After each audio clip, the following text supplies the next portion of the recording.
Welcome back, students of economics. This is part 3 video economic lecture on international trade.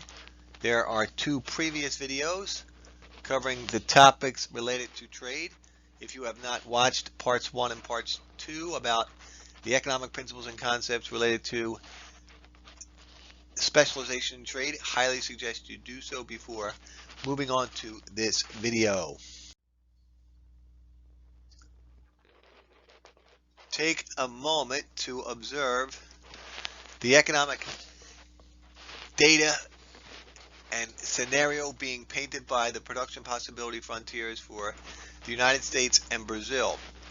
Take a minute here, maybe pause the video, and write down all of the economic observations you can make from the information conveyed by the production possibility frontiers in front of you.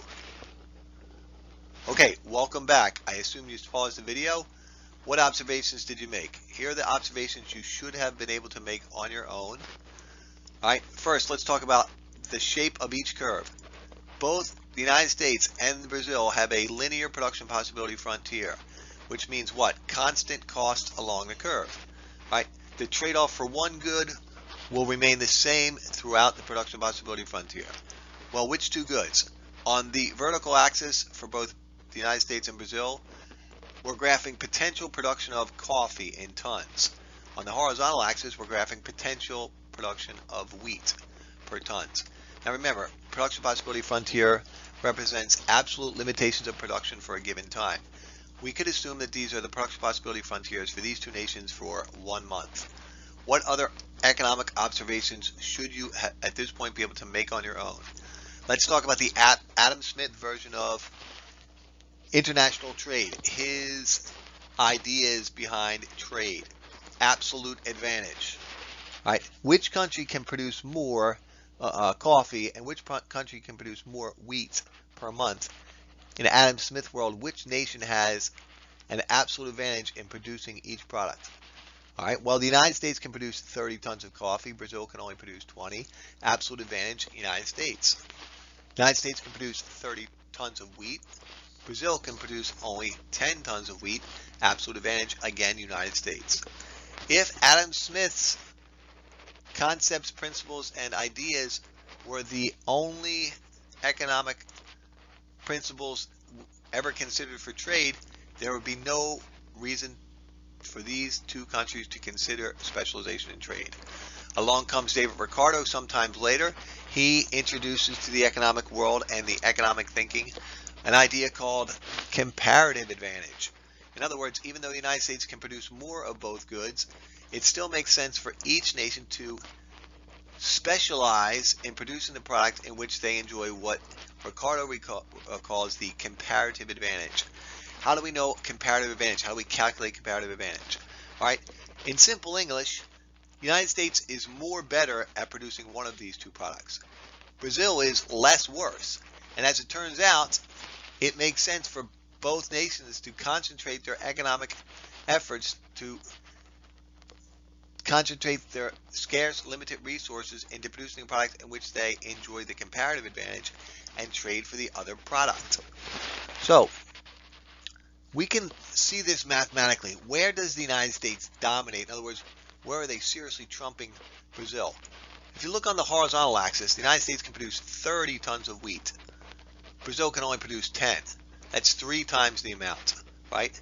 Brazil isn't quite so far behind in coffee production. 20 tons of coffee versus 30 tons of wheat. So right there, just graphically, you can see that the United States has a comparative advantage in wheat production. And by default, this is David Ricardo's brilliance, mathematically, it cannot be true that a nation has a comparative advantage in producing both products. By default, Brazil has the comparative advantage in producing coffee. Now, mathematically, you should be able to calculate the opportunity cost of each product in each nation. So quickly do that, right? Well, I'm going to do it for you. The United States is simple, right? Total production of coffee potential, 30. Total production of wheat potential, 30. Right? If you trade all the coffee for all the wheat, right, 30 over 30, the opportunity cost of 1 ton of coffee is therefore 1 ton of wheat. Right? It's a 1-to-1 ratio along the production possibility frontier. The opportunity cost of 1 ton of coffee is 1 ton of wheat. The opportunity cost of 1 ton of wheat is 1 ton of coffee. Every time the United States wants more coffee, they have to give up exactly 1 wheat to get that coffee. Right? How about Brazil? Right? The math isn't that difficult here. Right? The opportunity cost of a ton of wheat. Well, whatever you're getting, put that on your denominator. Whatever you're giving up, put that on your numerator. 20 over 10. Right? 20 divided by 10. If Brazil abandoned coffee production and just produced wheat, right, they would get 10 tons of wheat for the 20 tons of coffee they gave up. 20 divided by 10 is 2. The opportunity cost of a ton of wheat in Brazil is 2 tons of coffee. 2 is greater than 1. There's a higher opportunity cost for Brazil when they want wheat than in the United States. Remember, in this scenario, lower is better. The United States has to give up less coffee to get wheat than Brazil. The United States only has to give up 1 ton of coffee to get 1 ton of wheat. Brazil has to give up 2 tons of coffee to get 1 ton of wheat. Again, the United States has a comparative advantage in wheat. But what about coffee? All right, let's invert the fraction on the right-hand side. If Brazil was just producing wheat, 10 tons, and they gave up all the wheat to get coffee, 10 over 20, each ton of coffee cost 1/2 of a ton of wheat. Lo and behold, the opportunity cost of coffee in Brazil is less than the opportunity cost of coffee in the United States. 1/2 versus 1. All right. So now we know another important economic fact. The United States should just produce wheat. How many will they produce? The maximum level they are capable within the confines of their production possibility frontier, which is 30 per month. Brazil will just produce coffee. How many can they produce? 20 is their maximum limitation of production based on their scarce resources, land, capital, and labor. So world production between these two countries will be 30 tons of wheat and 20 tons of coffee. Right? Now, look at point A on the curve for the United States and B on the curve for Brazil. Remember, prior to specialization in trade, each country had to produce some of both goods to satisfy the economic wants of the citizens in their respective countries. Right? So point A on the United States production possibility frontier and point B on the Brazilian production possibility frontier are referred to as allocatively efficient, the mix of output that maximizes society's happiness, utility, satisfaction. Okay. Now, let's move on to gains from trade. On the previous slide, we determined which country had the comparative advantage in producing which product, and therefore, which product should each country specialize, take their limited or scarce resources and produce, and trade for the other good. So before we calculate or determine gains from trade, we have to revisit terms of trade. Right? So, the economic idea here, the terms of trade must lie between the respective domestic opportunity costs in each country, right? So let's think about the U.S. position. The U.S. is just producing wheat, right? The U.S. is just producing wheat. Prior to considering trade, the opportunity cost of wheat was 1 ton of coffee. As long as the United States is getting better than 1 ton of coffee for every ton of wheat they trade, they'll be happy. Brazil is just making coffee, right? The opportunity cost of a ton of coffee was 1/2 ton of wheat. If Brazil just makes coffee and trades for wheat, they're going to need better than 1/2 ton in return for each ton of coffee they trade with the United States. Again, terms of trade must lie between the respective domestic opportunity costs of each nation. So, why do nations consider trade? Trade improves the standard of living of citizens living in that country. Trade makes people better off. Increased world output of production lessens the burden of scarcity, increases standard of living. What we're going to add to the wrinkle, which we didn't cover in the last video, is what we call the trade possibility line. So remember, prior to trade, the United States produced at A, Brazil produced at B. Right? Neither country can get more coffee or wheat without giving up some of the other products. lo and behold, we're going to introduce the trade possibility lines, right? The trade possibility lines. In other words, if the United States just makes wheat and trades for coffee, through specialization and trade, by taking their limited land, capital, and labor, and just producing the product in which they enjoy the comparative advantage, they'll actually be able to consume beyond the limitations of their domestic production possibility frontier. Trade leads to economic efficiency. In a way, it's a marvel because it allows a country to escape its domestic limitations of production based on fixed resources and fixed technology. Now, of course, the same is true for Brazil. This highlighted yellow area represents all of the potential gains that could occur through specialization in trade. Two countries taking their limited or scarce resources, concentrating and producing the product in which they enjoy a comparative advantage, and trading for the trading for the other product yields more world output, higher standard of living, reduction in the burden of scarcity. It shows in this example that after trade, the United States consumes at point A prime. It's important you understand the idea that the United States consumes at A prime, right? They're producing at 30 tons of wheat. What we mean is they consume beyond their limitations of domestic production because through trade, they escape the limitations of their domestic red production possibility frontier. Likewise, Brazil consumes at B prime, right? A point that we would label prior to the consideration of trade outside their domestic limitations of production along their red production possibility frontier. Remember when we studied production possibility, any point outside the curve was desirable, but what? Unattainable.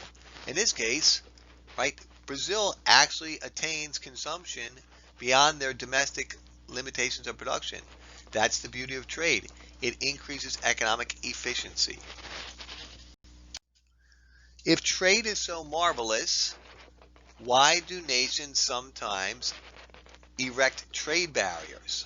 So now we're going to talk about the case for protection, the reasons why a country might argue against the natural forces of free market capitalism, where resources flow towards the production of a product in a domestic country in which the nation enjoys the comparative advantage.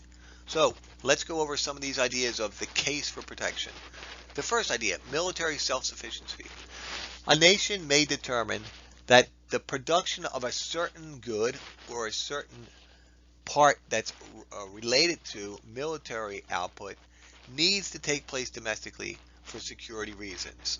So a country might argue, if we offshore production of this machine or these parts that are needed to make military hardware, we can't be certain that we would be able to import these specific types of production if there was some type of conflict and we were in conflict with a nation that we depend on for those types of military production. So in some ways this makes sense, military self-sufficiency. The argument against military self-sufficiency is most trade is with other modern industrialized countries, and most modern industrialized countries are somewhat allies. If you think the United States has a high degree of trade with Western Europe, right? Western Europe are allies for many of the global geopolitical issues that the earth and the world faces, right? Now, the China conundrum does raise some concerns. In addition to military self-sufficiency, we can add a new pandemic version of self-sufficiency. Most pharmaceutical products, medical devices, and advances in technology related to healthcare are developed in the good old US of A. However, production of many of these pharmaceuticals, medical devices, is offshored to China. One worry that the pandemic has brought to light is that we've become highly dependent on China for the production of things such as pharmaceuticals. What happens if we can't domestically source drugs and we can't access these drugs because of some type of global issue? So there's definitely some concern about this type of offshoring and the lack of self-sufficiency in the production of certain medical needs, so to speak. Something to think about. Now, another case for protection is what economists refer to as diversification for stability. In other words, you don't want to put all of your economic production in one basket, right? The old adage, don't put all your eggs in one basket. Let's take a country like the United Arab Emirates. The United Arab Emirates is rich in black gold, in Texas tea, in oil, right? It's an OPEC country. But the leaders of the United Arab Emirates realize that fossil fuels will be a thing of the past in the not too distant future. So they have decided to subsidize, to spend government money on encouraging economic activity and production away from or in conjunction with oil. In other words, let's try to build up industries not related to energy, such that when the day arrives where oil is no longer a high demand fuel, we won't be in economic failure due to lack of economic diversity of production.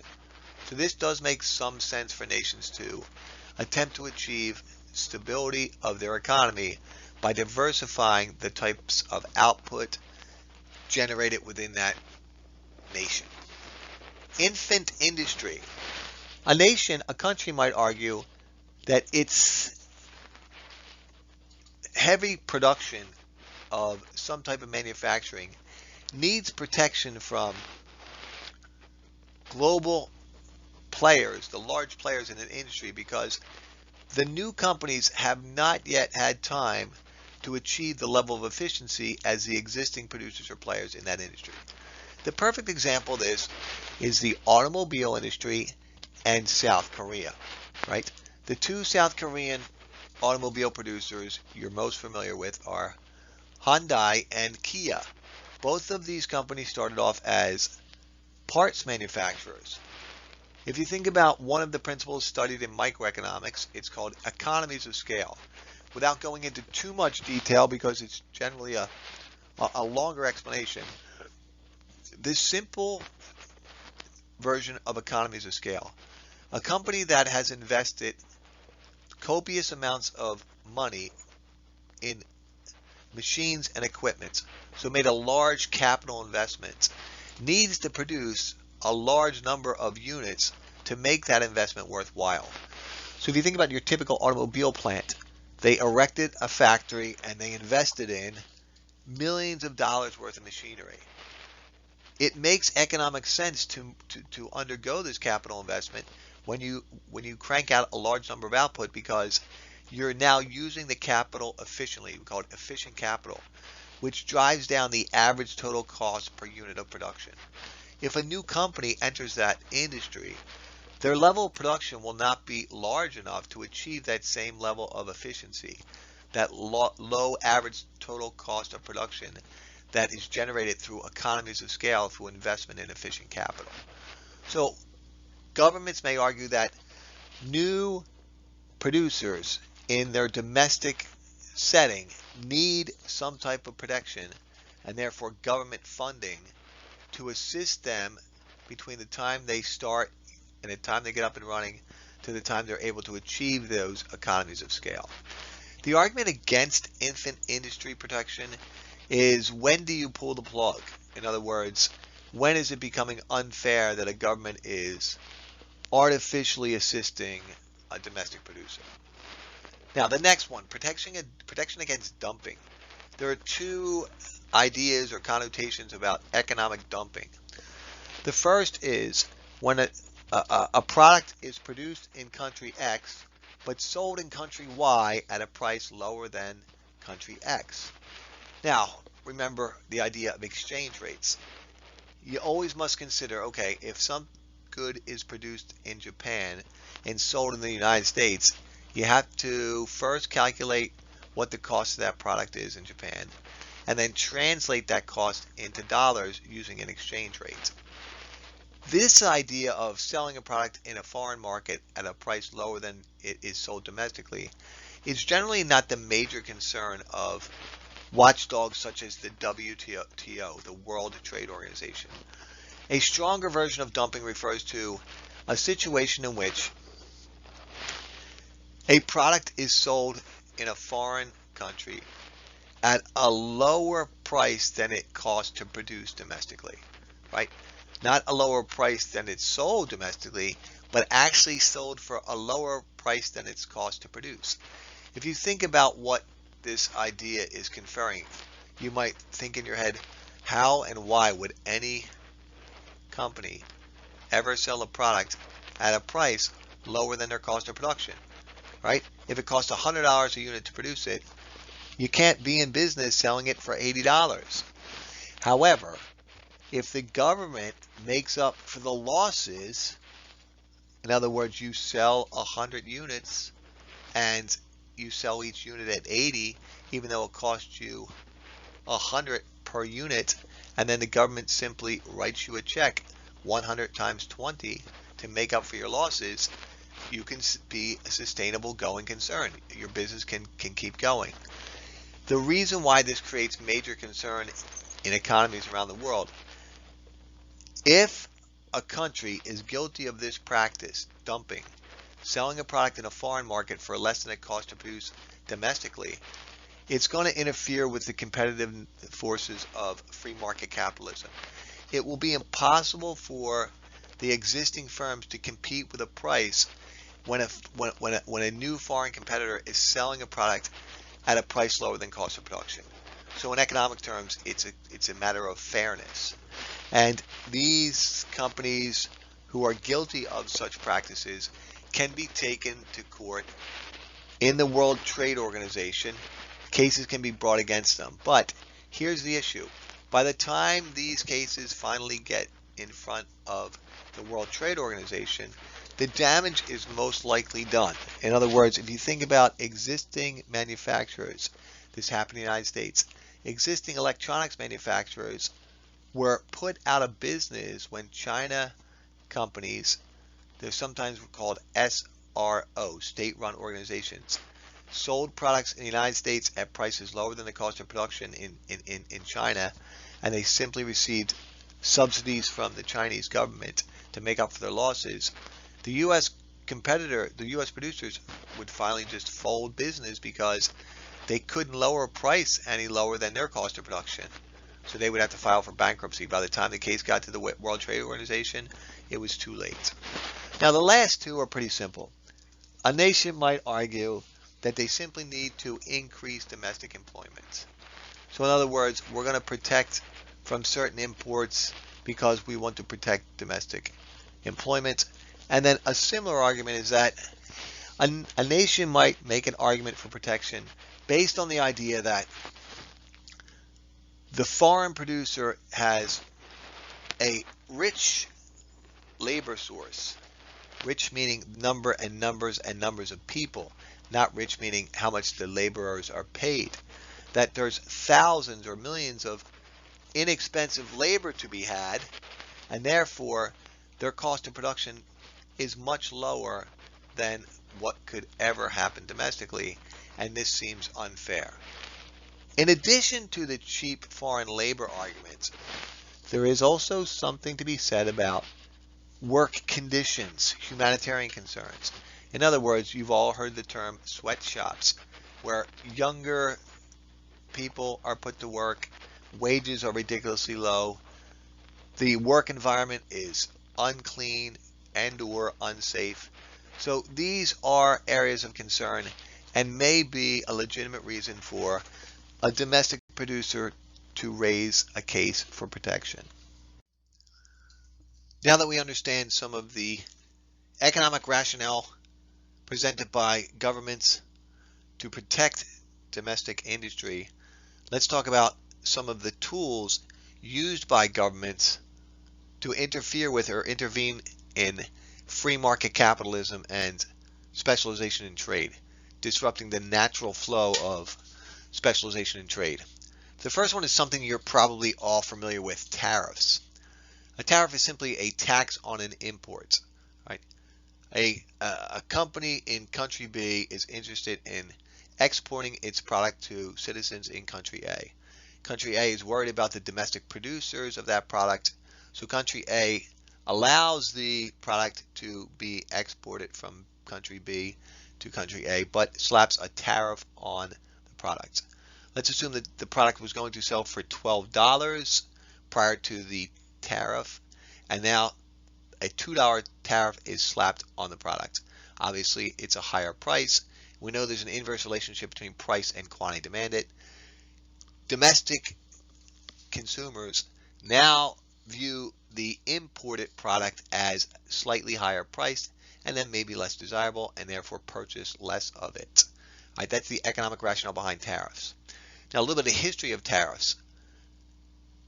Beginning of the Great Depression, the United States and the countries in Europe began a trade war, levying tariffs on each other's exports to disastrous consequences.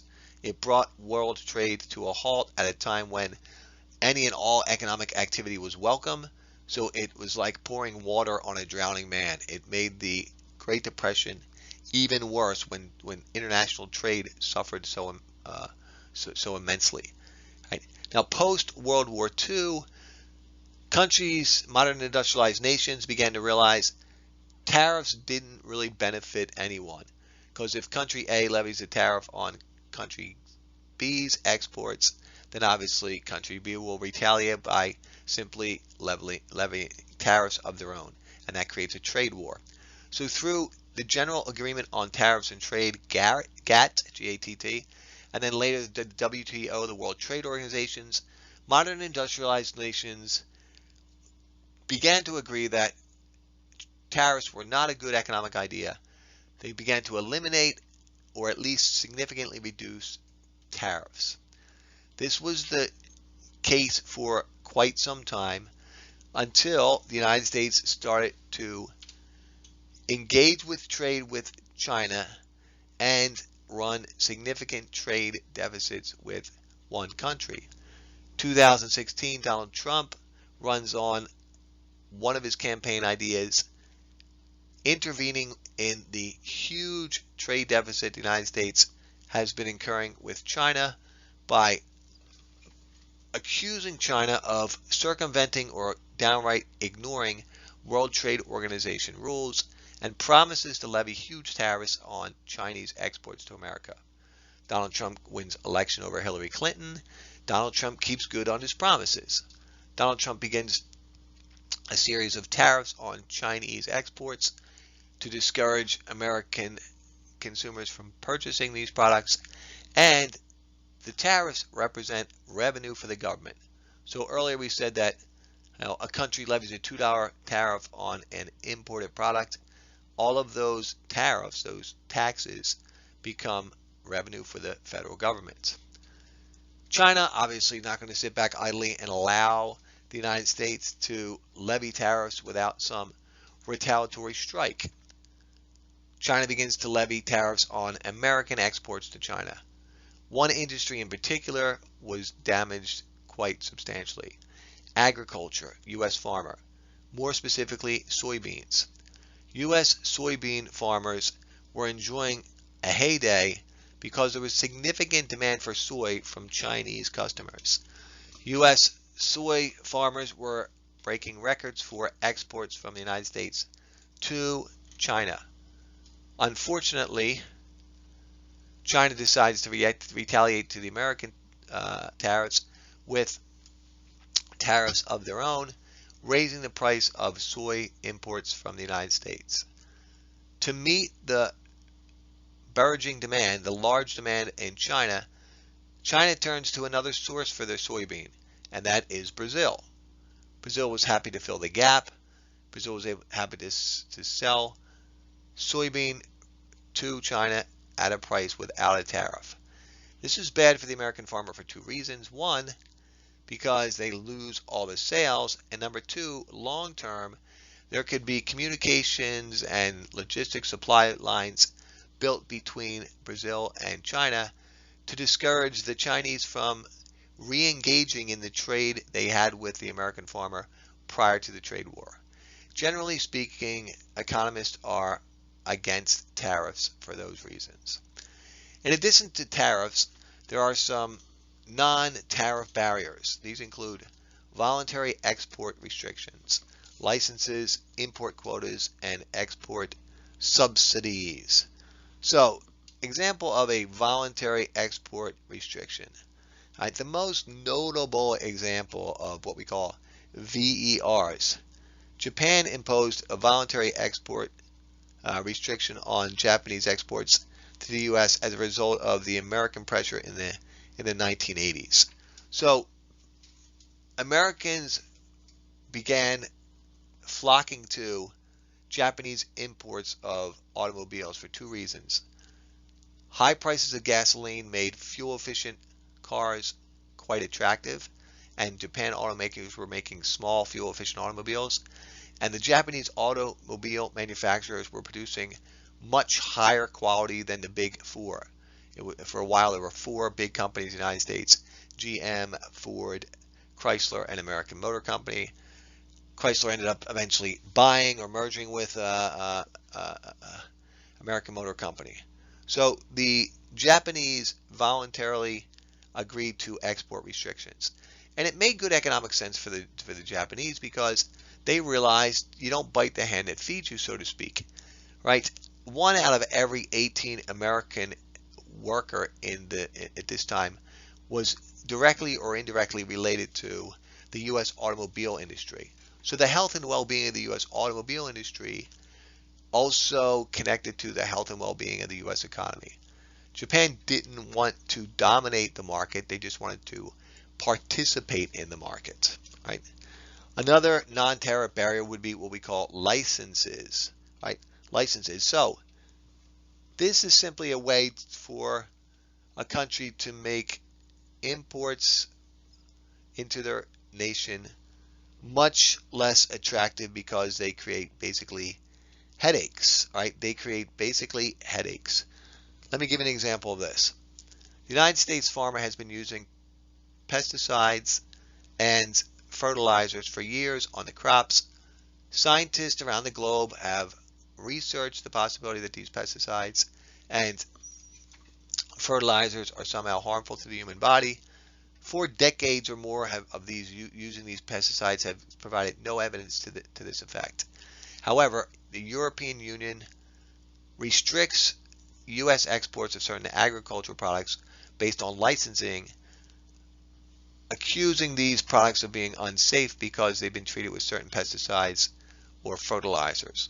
So with a simple license, they prevent the United States farmer from exporting products into European Union countries. All right, next one is an import quota. An import quota. All right. The most famous example of the import quota is the non-tariff barrier. The import quota is the sugar quota. The U.S. sugar program, it's a federal commodity support program meant to maintain a minimum price for sugar for the American farmers, all right, for sugar crops and beets, sugar cane. And one of the key features of it is limiting the amount of sugar that processors can sell from imported sources. Right, it's just a good real life example of an import quota that is used today. Right. The last idea is an export subsidy. This one's simple to explain. Right. A country supports domestic production of a product by subsidizing the producer, and that product is sold in foreign markets. So a Chinese company produces a product. The Chinese company receives significant subsidies from the government, lowering the cost of production and therefore decreasing the price of the exports, and obviously gaining some type of advantage in a foreign market. The last part of our international trade analysis is determining the global price of goods and services. And we're going to explain how global prices of goods and services are determined using what economists refer to as the market mechanism. So import and export decisions, right? The market, these are market decisions where consumers and producers decide which goods and services are ultimately exported.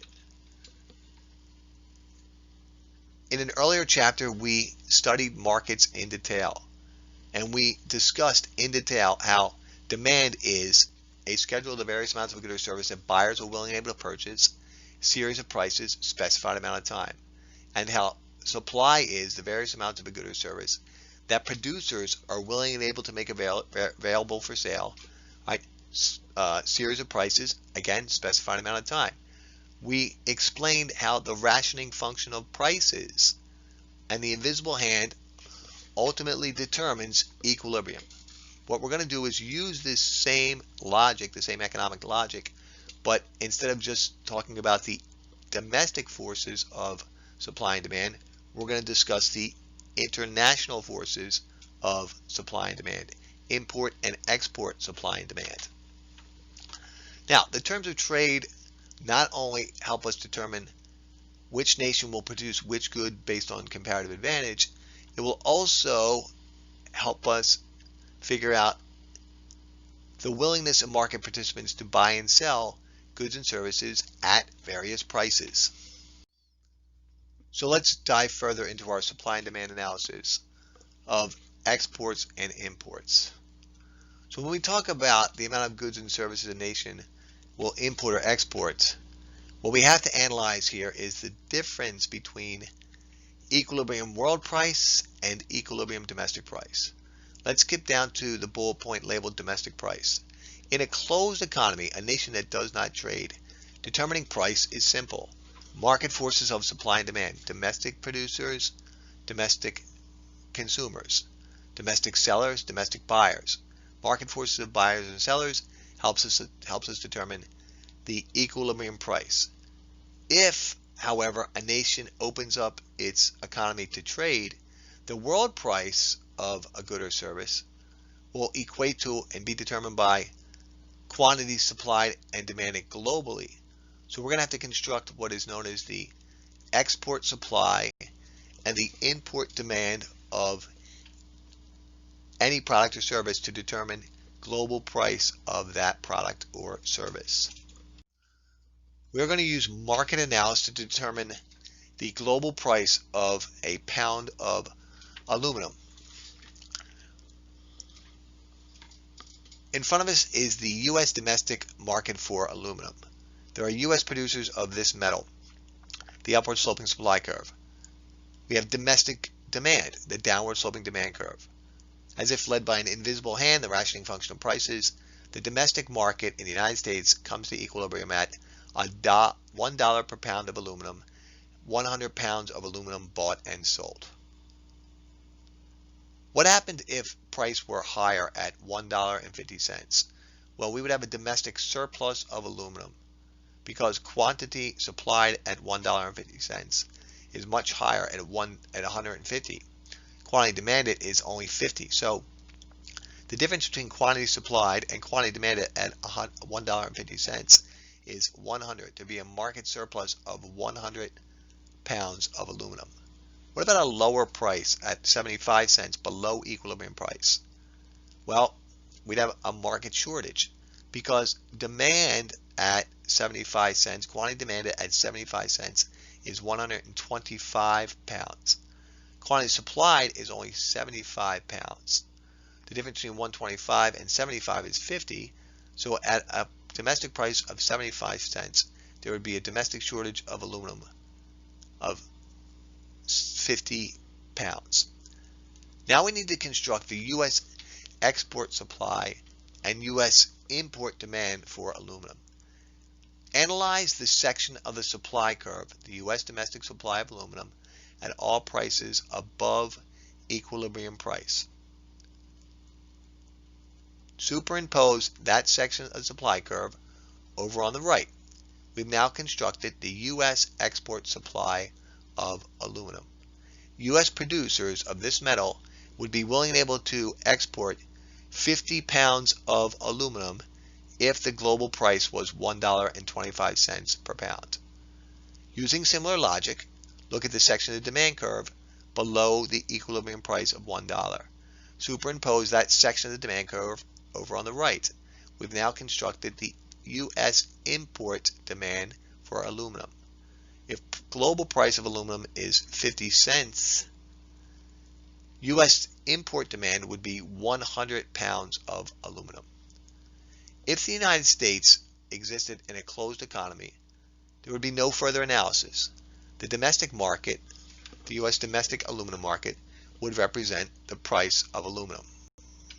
Let's consider what happens if the United States engages in trade.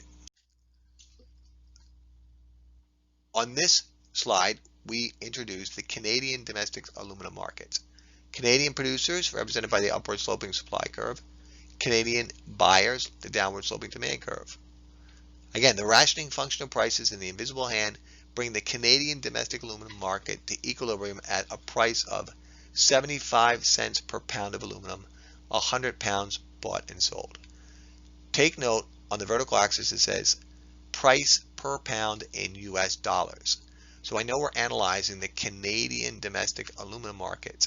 However, we're going to, for simplicity, assume that we've already taken the exchange rate between the US dollar and the Canadian dollar into consideration.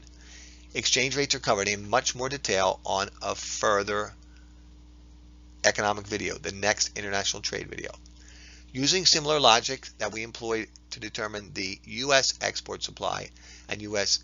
import demand for aluminum, we can construct the Canadian export supply and Canadian import demand for aluminum. The section of the Canadian supply curve above the current equilibrium price is the Canadian export supply. The section of the demand curve below the current domestic Canadian price of aluminum is the import demand for this metal. Make sure you understand the numbers.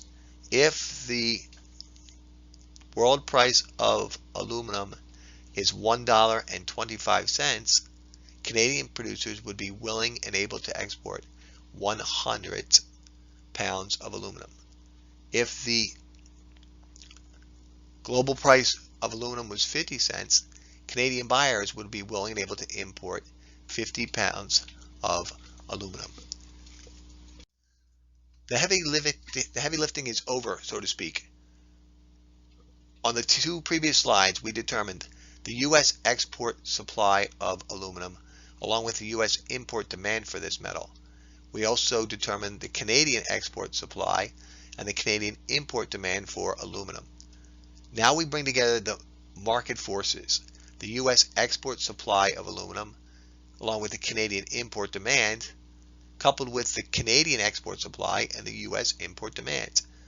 These market forces bring the global equilibrium price of aluminum to 88 cents per pound.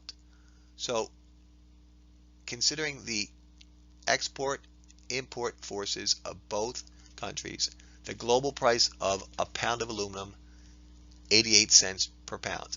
It should make logical sense to you that at 88 cents, it falls slightly below the U.S. domestic price of $1 and slightly above the Canadian domestic price of 75 cents per pound. One final idea: which nation is exporting and which nation is importing at this global price? So Canadian exporters are willing and able to export 25 pounds of aluminum at 88 cents. And U.S. importers are willing and able to purchase 25 pounds of aluminum at 88 cents. So our final analysis determines that Canada will export 25 pounds of aluminum, and these 25 pounds will be bought by U.S. import buyers. This concludes this third video of the series covering international trade. The last video will analyze exchange rates.